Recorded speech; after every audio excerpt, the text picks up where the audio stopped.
Paris is one of the world's must-visit cities. It's home to celebrated galleries, museums, and stunning architecture. It's easy to see why this is the perfect city to stage golf's top team contest. The Ryder Cup is just over 2 years away, but the prize which Europe and America will battle it out for has already arrived. The Ryder Cup Trophy Tour is starting right here in Paris before heading overseas to the UK, Germany and Italy. Of course, Hazeltine in Minnesota is the next venue to host the event later this year, but the anticipation here in France is already building ahead of 2018. John, it's a pleasure to see you here in Paris. It must be such a special time for you. I was delighted. I spent so much time in the tournament committees and serving from the tour and as well on the board of Ryder Cup. And obviously, when it was announced, we were overwhelmed. Up until you're part of it and you're inside it and you're inside the team and playing, this is something that is quite surreal and probably, one of the biggest weeks in golf.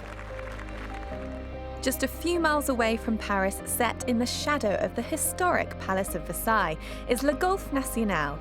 This venue has plenty of history of its own, and added to that by hosting the 100th edition of the Open de France last week. 100 Opens is a lot. It's the oldest on the continent, and it's a tournament I played quite a few times. We'll see a few celebrations, and it'll be nice to see. 100 is always special. The Albatross course here at Le Golf National will be the battleground for the Ryder Cup. It's already popular, with several of the players having hosted the French Open since 1991. This is a golf course which to me has got better and better over the years. When we started coming to Paris National, they had a lot of very tall fescue grass very close to the fairways. It was a very difficult golf course. Gets firm and fast around here. And over the years, they've sculpted the rough better, they've cut the fescue back. The golf course has really improved over the years, and to me it's one of the toughest golf courses in the European Tour and always a good test of golf. 2018 Ryder Cup now is bringing a lot of attention to it, even more than before. I think it was one of the unknown jewels of the European Tour, for example, and maybe in European golf. Players love it because it's a very much a match play golf course. You can see why it was chosen for the Ryder Cup immediately when you stand on the first tee, because you've either got massive rough on the right or lots of water on the left, and that's basically the theme as you go around.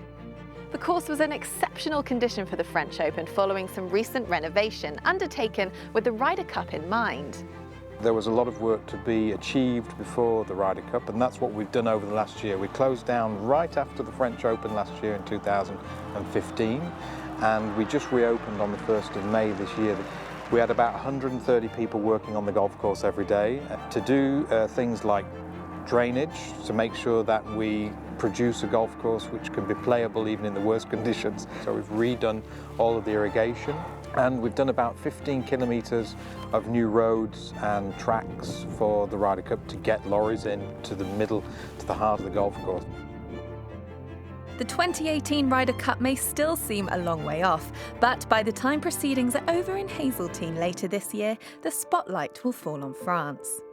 With the European Football Championships drawing to a close and the Tour de France in full swing, the country can soon look forward to a new addition to its fine heritage of staging top sports events.